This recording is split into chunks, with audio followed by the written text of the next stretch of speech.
ಪ್ರಭು ಚವ್ಹಾಣ್ ಪುತ್ರನ ವಿರುದ್ಧ ವಂಚನೆ ಪ್ರಕರಣಕ್ಕೆ ಸಂಬಂಧಪಟ್ಟಂತೆ ಮಹಿಳಾ ಆಯೋಗ ಇದರಲ್ಲಿ ಎಂಟ್ರಿ ಆಗಿದೆ. ಮಹಿಳಾ ಆಯೋಗಕ್ಕೆ ದೂರನ್ನ ನೊಂದ ಯುವತಿ ಕೊಟ್ಟಿರೋದು ತಿಳಿದು ಬರ್ತಾ ಇದೆ. ಬೀದರ್ನ ಎಸ್ಪಿಯನ್ನ ಭೇಟಿಯಾಗಿ ಸಂತ್ರಸ್ತೆ ದೂರು ಕೂಡ ಕೊಟ್ಟಿದ್ದಾರೆ. ಒಂದ್ ಕಡೆಗೆ ಮಹಿಳಾ ಆಯೋಗ, ಇನ್ನೊಂದು ಕಡೆಗೆ ಎಸ್ಪಿ ಪ್ರದೀಪ್ ಗುಂಟಿಗೆ ದೂರನ್ನ ಸಂತ್ರಸ್ತೆ ಕೊಟ್ಟಿದ್ದಾರೆ. ಇವರಿಂದ ನನಗೆ ವಂಚನೆ ಆಗಿದೆ, ಮೋಸ ಆಗಿದೆ, ಮದುವೆ ಆಗೋದಾಗಿ ಹೇಳಿ ದೈಹಿಕವಾಗಿ ನನ್ನನ್ನು ಬಳಸಿಕೊಂಡಿದ್ದಾರೆ ಮತ್ತು ನನಗೆ ಮಾನಸಿಕವಾಗಿ ಕಿರುಕುಳ ಕೊಟ್ಟಿದ್ದಾರೆ ಅನ್ನೋದು ಅವರು ಕೊಟ್ಟ ದೂರಿನಲ್ಲಿ ಉಲ್ಲೇಖ ಆಗಿದೆ. ಈಗಾಗಲೇ ಮಹಿಳಾ ಆಯೋಗಕ್ಕೂ ಕೂಡ ದೂರು ಕೊಟ್ಟಿರೋದ್ರಿಂದ ಪ್ರಕರಣದ ತನಿಖೆ ಎಷ್ಟರ ಮಟ್ಟಿಗೆ ಹೇಗಾಗುತ್ತೆ ಅನ್ನೋದು ಒಂದು ಪ್ರಶ್ನೆ ಆಗುತ್ತೆ. ಸದ್ಯಕ್ಕಂತೂ ಕಾನೂನು ಸಂಕಷ್ಟ ಪ್ರದೀಪ್ ಚವ್ಹಾಣ್ಗೂ ಕೂಡ ಕಾಡ್ತಾ ಇದೆ. 2023ರಲ್ಲಿ ಅವ್ರದ್ದು ಎಂಗೇಜ್ಮೆಂಟ್ ಆಯ್ತಂತೆ, ನಂತರ ಮದುವೆನ ಪೋಸ್ಟ್ಪೋನ್ ಮಾಡ್ತಾ ಇದ್ರು ಅಂತ ಕೇಳಿ ಬರ್ತಾ ಇದೆ. ಆಮೇಲೆ ಬೀದಿನಲ್ಲಿ ಜಗಳ ಆಡ್ಕೊಂಡಿದ್ದ ವಿಚಾರಗಳೆಲ್ಲವೂ ಕೂಡ ವೈರಲ್ ಆಗಿತ್ತು. ನಿನ್ನೆ ಅದಕ್ಕೆ ಸ್ಪಷ್ಟನೆ ಕೊಡೋ ಪ್ರಯತ್ನವನ್ನು ಕೂಡ ಪ್ರಭು ಚವ್ಹಾಣ್ ಮಾಡಿದ್ರು. ಇನ್ಫ್ಯಾಕ್ಟ್ ಇವತ್ತು ಪ್ರೆಸ್ ಮೀಟನ್ನು ಕೂಡ ಹಮ್ಮಿಕೊಂಡಿದ್ದಾರೆ. ಅವರು ತನ್ನ ವಿರುದ್ಧ ರಾಜಕೀಯವಾಗಿ ಷಡ್ಯಂತ್ರಗಳನ್ನು ಮಾಡಲಾಗ್ತಾ ಇದೆ, ಆಮೇಲೆ ಆ ಯುವತಿಯ ಕುಟುಂಬಸ್ಥರನ್ನ ತನ್ನ ವಿರುದ್ಧ ದುರ್ಬಳಕೆ ಮಾಡ್ಕೊಳ್ಳಾಗ್ತಿದೆ ಅಂತ ಅವರು ಆರೋಪ ಮಾಡಿದ್ರು. ಸಾಕ್ಷಿ ಕೊಡ್ತೀನಿ, ಬೇಕಾದ್ರೆ ಪ್ರೆಸ್ ಮೀಟ್ ಮಾಡ್ತೀನಿ ಅಂತೆಲ್ಲ ತಿಳಿಸಿದ್ರು. ಅವರು ಒಂದು ಕಡೆಗೆ ಏನು ಹೇಳ್ತಾರೆ ಅನ್ನೋದು ಒಂದು ಕುತೂಹಲ. ಇನ್ನೊಂದು ಕಡೆಗೆ ಮಹಿಳೆ SP ಕಚೇರಿಗೂ ಕೂಡ ಬಂದಿದ್ದಾರೆ. ಮೋಸ ಹೋದ ಅಥವಾ ಸಂತ್ರಸ್ತೆ ಯಾರಿದ್ದಾರೆ ಅವರು ಬಂದಿದ್ದಾರೆ, ಕೆಲ ಸಾಕ್ಷ್ಯಗಳನ್ನು ಕೂಡ ತಂದಿದ್ದಾರೆ. ಸೊ ಕಾನೂನಾತ್ಮಕವಾಗಿ ಈ ಹೋರಾಟದಲ್ಲಿ ಯಾರಿಗೆ ಜಯ ಸಿಗುತ್ತೆ ಅನ್ನೋದು ಪ್ರಶ್ನೆ. ಈ ಕಡೆಗೆ ಪ್ರಭು ಚವ್ಹಾಣ್ ಅವ್ರದ್ದು ವರ್ಷನ್ ಕಂಪ್ಲೀಟ್ ಆಗಿ ಡಿಫ್ರೆಂಟ್ ಇದೆ. ಅವ್ರು ಹೇಳ್ತಾ ಇರೋದು ಮ್ಯೂಚುವಲ್ ಅಂಡರ್ಸ್ಟ್ಯಾಂಡಿಂಗ್ ಮೇರೆಗೇನೆ ಸಂಬಂಧವನ್ನು ಮುರಿದುಕೊಂಡಿದ್ವಿ, ಈಗ ಸುಮ್ಮನೆ ಈ ಕುಟುಂಬವನ್ನ ದುರ್ಬಳಕೆ ಮಾಡ್ಕೊಳ್ತಿದ್ದಾರೆ ಅನ್ನೋದು ಅವ್ರ ವರ್ಷನ್. ಪ್ರಭು ಚವ್ಹಾಣ್ ಪುತ್ರನ ವಿರುದ್ಧ ವಂಚನೆ ಪ್ರಕರಣಕ್ಕೆ ಸಂಬಂಧಪಟ್ಟಂತೆ ಸಂತ್ರಸ್ತೆಯಿಂದ ಇಬ್ಬರೂ ಕೂಡ ಹೋಟೆಲ್ನಲ್ಲಿ ಇದ್ದಂತಹ ದಾಖಲೆಗಳು ಬಿಡುಗಡೆ ಆಗಿದೆ. ಹಾಗಾದ್ರೆ ಏನ್ ಹೇಳಿದ್ದಾರೆ ನೋಡೋಣ.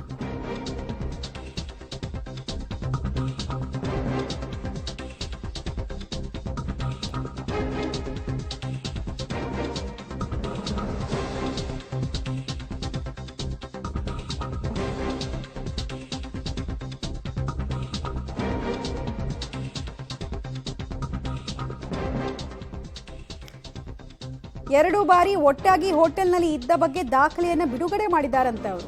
ಆಮೇಲೆ ಇದೇ ಹೋಟೆಲ್ನಲ್ಲಿ ತನ್ನ ಜೊತೆಗೆ ದೈಹಿಕ ಸಂಪರ್ಕವನ್ನ ಬೆಳೆಸಿದ್ದಾರೆ, ಮದುವೆ ಆಗೋದಾಗ ನಂಬಿಸಿ ಅಂತೆಲ್ಲ ಆರೋಪವನ್ನ ಮಾಡಿದ್ದಾರೆ. ಜೊತೆಗೆ ವಿತ್ ಫೋಟೋ, ವಿಡಿಯೋ, ಕೆಲ ದಾಖಲೆಗಳು, ಒಂದೇ ಹೋಟೆಲ್ನಲ್ಲಿ ಇದ್ದಿದ್ರ ಬಗ್ಗೆ ಇಬ್ಬರದು ಅಡ್ರೆಸ್ಸು ಎಲ್ಲ ಇರುವಂತಹ ಮಾಹಿತಿಯನ್ನ ಕೊಟ್ಟಿದ್ದಾರೆ. ಇದು ಈ ಪ್ರಕರಣದಲ್ಲಿ ಇನ್ಯಾವ ರೀತಿ ತಿರುವು ಪಡೆದುಕೊಳ್ಳೋದಕ್ಕೆ ಅನುವು ಮಾಡಿಕೊಡುತ್ತೆ ಅನ್ನೋದನ್ನ ನೋಡಬೇಕು. 2023 ಮತ್ತು 2024 ಈ ಹೋಟೆಲ್ನಲ್ಲಿ ಅವರು ದೈಹಿಕ ಸಂಪರ್ಕ ಬೆಳೆಸಿದ್ರು ಅಂತ ಸಂತ್ರಸ್ತೆ ಕೊಟ್ಟಿರೋ ದೂರಿನಲ್ಲಿ ಉಲ್ಲೇಖ ಆಗಿದೆ. ಪೂರ್ತಿ ನಮ್ಮ ಕಾರ್ಯಕರ್ತ ಬಂದಿದ್ದಾರೆ, ಅರ್ಧ ಕಾರ್ಯಕರ್ತ ಬಿದರ್ ಎಸ್ಟೇ ಮಾಡ್ತಾರೆ. ನಮ್ಮ ವಕೀಲ್ ಸಾಬ್ ಬೆಂಗಳೂರು ಬಂದಾರೆ. ಅಲ್ಲಾಂದ್ರೆ ನಾನು ಇಲ್ಲಿ ಯಾರಿಗೆ ನಾವು ಕಡ್ದಿಲ್ಲ, ಬಟ್ ಕಾರ್ಯಕರ್ತ ನಮ್ಮ ಪರಿವಾರ ಇದೆ. ಎಲ್ಲ ಪರಿವಾರಿಗೆ ಹಿಂಗ ಸಾಬ್ರಿಗೆ ಹಿಂಗೆ ಏನಾಯ್ತಪ್ಪ, ನಮ್ಮ ಸಾಬ್ರು ಮುಂದೆ ನಿಂತು ಬೇರೆ ಮ್ಯಾರೇಜ್ ಮಾಡ್ತಾರ, ಬೇರೆಗೆ ಸಪೋರ್ಟ್ ಮಾಡ್ತಾರ, ಅವರೇ ಒಂದೇ ಮಗ ಇದೆ, ಅವ್ರಿಗೆ ಇಂಥ ಯಾಕೆ ಎಲ್ಲರಿಗೆ 4 ದಿವಸದಿಂದ ಬೇರೆ ಬೇರೆ ಯಾರಿಗೆ ಬರ್ತಾ ಇದ್ವಿ, ಬರಲಿ, ನಾವು ನಮ್ಮ ಪರಿವಾರ ಜೊತೆ ಇದೆ, ನಮ್ಮೆಲ್ಲ ಅವರು ನಮ್ಮ ಬಗ್ಗೆ, ನಮ್ಮ ಬೀದರ್ ಮಹಾಜನತೆಗೆ, ಅವರಾದ ಮಹಾಜನತೆಗೆ ಇಂಚ್ ಗೊತ್ತಾಗಿದೆ ಪ್ರಭು ಚವ್ಹಾಣ್ ಯಾವ ತರ ಇದೆ, ಪ್ರಭು ಚವ್ಹಾಣ್ ನೇಚರ್ ಏನಿದೆ, ಪ್ರಭು ಚವ್ಹಾಣ್ ಜನರಿಗೆ ಯಾವ ತರ ನೋಡ್ತಾರೆ, ಪ್ರಭು ಚವ್ಹಾಣ್ ಜನತಾ ಮಹಾಜನತಾಗೆ ದೇವರ ತರ ನೋಡ್ತಾರೆ, ಜನರಿಗೆ ಗೊತ್ತಿದೆ. ಆದರೆ ಕೆಲವು ಜನ ನಮ್ಮ ಚಟ್ಟಿ ಬರ್ರಿ ಚೇತು ಕೆಲವು ನಮ್ದೇ ಜನ ಪ್ರಭು ಚವ್ಹಾಣ್ಗೆ ಬರ್ಬಾದ್ ಮಾಡಬೇಕು, ಪ್ರಭು ಚವ್ಹಾಣ್ಗೆ ಡ್ಯಾಮೇಜ್ ಮಾಡಬೇಕು, ಅದಕ್ಕಾಗಿ ಬೇರೆ ಬೇರೆ ಕಂಠ ರಚಿಸಿ ಈ ಎಲ್ಲ ಮಾಡಿದ್ದಾರೆ. ನಾವು ತಮ್ಮದು ಎಲ್ಲರಿಗೆ ಹೇಳಕ್ಕೆ ಇಚ್ಛಾ ಪಡ್ತಾ ಇದ್ದೀನಿ. ನಿನ್ನೆ ಇಂದು ಪತ್ರಿಕಾದಲ್ಲಿ ನೋಡಿದೀವಿ, 2022ರಿಂದ ನಮ್ಮ ಪತ್ರಿಕ ಅವರು ಹುಡುಗಿ ನೋಡಬೇಕು, ಅದಕ್ಕಾಗಿ ನಾವು ಕಳೆದ್ಮೇಲೆ ಬೇರೆ ಬೇರೆ ಕಡೆಯಿಂದ ಸ್ಥಳ ಬಂದರು 2-3. ಈ ಉದ್ಗಿರಿ ಬಿ ಸ್ಥಳ ಬಂದ್ಮೇಲೆ 2022ನಲ್ಲಿ ಬಂದ್ಮೇಲೆ ಟೀಕೆ ದಪ್ಪ ಮಾಡೋಣ. ಅವ್ರು ಹೇಳಿದ್ರು ಸರ್ ಅವರು ಗರೀಬ್, ಅವನು ಗರೀಬ್ ಇಲ್ಲ, ನಮ್ಮ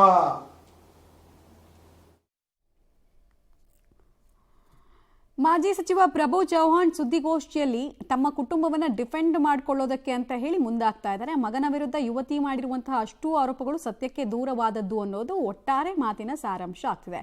ಇದೇ ವೇಳೆ ಸುದ್ದಿಗೋಷ್ಠಿ ನಡೆಸಬೇಕಾದ್ರೆ ಅವರು ಭಾವುಕರು ಕೂಡ ಆದ್ರು. ಯಾಕಂದ್ರೆ ಸಹಜವಾಗಿ ಅವ್ರ ಇಮೇಜು, ಅವ್ರ ಫ್ಯಾಮಿಲಿ ಇಮೇಜು ಎಲ್ಲ ಕೂಡ ಮಣ್ಣಿಗೆ ಬಿದ್ದಿರುತ್ತೆ, ಇಷ್ಟು ವರ್ಷ ಮಾಡ್ಕೊಂಡು ಬಂದಿರೋದು. ಸೊ ಹೀಗಾಗಿ ಎಮೋಷನಲ್ ಆಗಿದ್ದಾರೆ. ಡೀಟೇಲ್ಸ್ ಕೊಡ್ತಾರೆ. ನೇರ ಸಂಪರ್ಕದಲ್ಲಿ ಜಾಯಿನ್ ಆಗ್ತಾ ಇದ್ದಾರೆ ರಾಘು. ಈಗ ಈ ಪ್ರಕರಣದ ತನಿಖೆ ಅಥವಾ ವಿಚಾರಣೆ ಹಂತ ಎಲ್ಲಿ ತನಕ ಬರ್ತಾ ಇದೆ? ಸಂತ್ರಸ್ತ ಯುವತಿ ಪ್ರೊಡ್ಯೂಸ್ ಮಾಡಿರುವಂತಹ ದಾಖಲೆಗಳು ಇಡೀ ಪ್ರಕರಣಕ್ಕೆ ತಿರುವು ಕೊಡುವಲ್ಲಿ ಎಷ್ಟು ದೊಡ್ಡ ಮಹತ್ವದ ಪಾತ್ರವನ್ನು ವಹಿಸುತ್ತೆ ಅಂತ? ಮಮತಾ, ಬಹಳ ಪ್ರಮುಖವಾಗಿ ನಿನ್ನೆ ಯುವತಿ ಖುದ್ದು ಮಹಿಳಾ ಆಯೋಗದ ಅಧ್ಯಕ್ಷರನ್ನ ಭೇಟಿಯಾಗಿ ಏನೆಲ್ಲ ಆಗಿದೆ ಎನ್ನುವಂಥ ಸಾರಾಂಶವನ್ನ ಬಿಚ್ಚಿಡುವಂಥ ಪ್ರಯತ್ನವನ್ನು ಮಾಡಿದ್ರು. ಅದಾದ ಬಳಿಕ ನೇರವಾಗಿ ಆ ಮಹಿಳಾ ಆಯೋಗದ ಅಧ್ಯಕ್ಷರು ಕೂಡ ಬೀದರ್ ಜಿಲ್ಲೆ SP ಅವ್ರ ಜೊತೆ ಮಾತಾಡಿ ಪ್ರಕರಣವನ್ನು ದಾಖಲು ಮಾಡಿಕೊಂಡು ತನಿಖೆಯನ್ನು ಮಾಡಿ ಅದರ ವರದಿಯನ್ನು ಆದಷ್ಟು ಬೇಗ ನಮಗೆ ಸಲ್ಲಿಕೆಯನ್ನು ಮಾಡಬೇಕು ಅನ್ನುವಂಥ ಒಂದಷ್ಟು ಆಗ್ರಹ ಆದೇಶಗಳನ್ನ ಹೊರಡಿಸಿದ್ರು. ಅದಾದ ಬೆನ್ನಲ್ಲೇ ಇವತ್ತು ಸಂತ್ರಸ್ತೆ ಒಂದಷ್ಟು ದಾಖಲೆಗಳನ್ನ ಬಿಡುಗಡೆ ಮಾಡಿದ್ದಾರೆ. ಮೊನ್ನೆ ಮಾಜಿ ಸಚಿವ ಪ್ರಭು ಚೌಹಾಣ್ ಮಾತಾಡುವಂತಹ ಸಂದರ್ಭದಲ್ಲೂ ಕೂಡ ಒಂದಷ್ಟು ವಿಚಾರಗಳನ್ನ ಹೇಳಿದ್ರು. ನನ್ನ ಮಗ ಆ ಯುವತಿಯನ್ನ ಬಳಕೆ ಮಾಡ್ಕೊಂಡಿಲ್ಲ, ಮಿಸ್ಯೂಸ್ ಮಾಡ್ಕೊಂಡಿಲ್ಲ ಅನ್ನುವಂಥ ಅಂಶಗಳನ್ನ ಹೇಳಿದ್ರು. ಅದಾದ ಬೆನ್ನಲ್ಲೇ ಆ ವಿಚಾರಕ್ಕೆ ಸಂಬಂಧಪಟ್ಟಂತೆ ಈಗ ಯುವತಿ ಒಂದಷ್ಟು ಹೋಟೆಲ್ಗಳಲ್ಲಿ ತಾವು ಮತ್ತೆ ಅವರ ಪುತ್ರ ಪ್ರತೀಕ್ ಚೌಹಾಣ್ ಇದ್ದಂಥ ಒಂದಷ್ಟು ದಾಖಲೆಗಳನ್ನು ಬಿಡುಗಡೆ ಮಾಡಿರುವಂಥದ್ದು. ಅಂದ್ರೆ ಹೋಟೆಲ್ಗಳಲ್ಲಿ ತಾವು ಬೇರೆ ಬೇರೆ ದಿನಗಳಲ್ಲಿ ಒಂದೇ ರೂಮ್ನಲ್ಲಿ ಜೊತೆಗಿದ್ದಂತಹ 2 ದಾಖಲೆಗಳನ್ನು ಬಿಡುಗಡೆ ಮಾಡೋದ್ರ ಮುಖಾಂತರವಾಗಿ ನನಗೂ ಮತ್ತೆ ಪ್ರತೀಕ್ ಚೌಹಾಣ್ ನಡುವೆ ಒಂದಷ್ಟು ದೈಹಿಕ ಸಂಪರ್ಕ ಬೆಳೆದಿದೆ ಅನ್ನುವಂತಹ ಅಂಶಗಳನ್ನ ಪ್ರೂವ್ ಮಾಡುವಂತ ನಿಟ್ಟಿನಲ್ಲಿ ದಾಖಲೆಗಳನ್ನ ಬಿಡುಗಡೆ ಮಾಡಿದ್ದಾರೆ. ಇದು ತನಿಖೆ ಹಂತದಲ್ಲಿ ಒಂದಷ್ಟು ಯುವತಿಯ ಪರವಾಗಿ ಹೆಚ್ಚಾಗಿ ಕೆಲಸ ಮಾಡುವಂತ ಸಾಧ್ಯತೆಗಳಿದೆ. ಯಾಕಂದ್ರೆ ಅದಕ್ಕೆ ಸಂಬಂಧಪಟ್ಟಂತ ಪೂರಕವಾದಂತಹ ದಾಖಲೆಗಳನ್ನ ಬಿಡುಗಡೆ ಮಾಡ್ತಾ ಇರುವಂತ ಕಾರಣಕ್ಕಾಗಿ ಇವರಿಬ್ರು ಅಲ್ಲಿ ಇದ್ರು, ಇವರಿಬ್ಬರ ನಡುವೆ ಒಂದಷ್ಟು ಸಂಪರ್ಕ ಬೆಳೆದಿರಬಹುದು ಅನ್ನೋದಕ್ಕೆ ಪೂರಕವಾಗಿರುವಂತಹ ಕಾರಣಕ್ಕಾಗಿ ಇದನ್ನು ಕೂಡ ಪ್ರಮುಖವಾದಂತಹ ದಾಖಲೆ ಅಥವಾ ಸಾಕ್ಷಿಯಾಗಿ ಬಳಕೆಯನ್ನ ಮಾಡಿಕೊಳ್ಳುವಂತ ಸಾಧ್ಯತೆ ಇದೆ. ಅದೇ ನಿಟ್ಟಿನಲ್ಲಿ ಸದ್ಯ ಯುವತಿ ಅದನ್ನ ಒಂದಷ್ಟು ದಾಖಲೆಗಳನ್ನ ಬಿಡುಗಡೆ ಮಾಡೋದ್ರ ಮುಖಾಂತರವಾಗಿ ನಾವು ಹೀಗಿದ್ವಿ ಅನ್ನುವಂತಹ ಅಂಶಗಳನ್ನ ಅಲ್ಲಿ ಬಯಲು ಮಾಡುವಂತ ಕೆಲಸವನ್ನ ಮಾಡ್ತಾ ಇದ್ದಾರೆ. ಅಂದ್ರೆ 2023 ಡಿಸೆಂಬರ್ನಲ್ಲಿ ಇವರ ನಿಶ್ಚಿತಾರ್ಥ ಆಗಿರುತ್ತೆ. ನಿಶ್ಚಿತಾರ್ಥಕ್ಕೂ ಮುನ್ನ ಅಕ್ಟೋಬರ್ನಲ್ಲಿ ಇವರು ಬೆಂಗಳೂರಿನ ಖಾಸಗಿ ಹೋಟೆಲ್ ಒಂದರಲ್ಲಿ ಒಂದು ದಿನವನ್ನ ಕಳೆದಿರ್ತಾರೆ.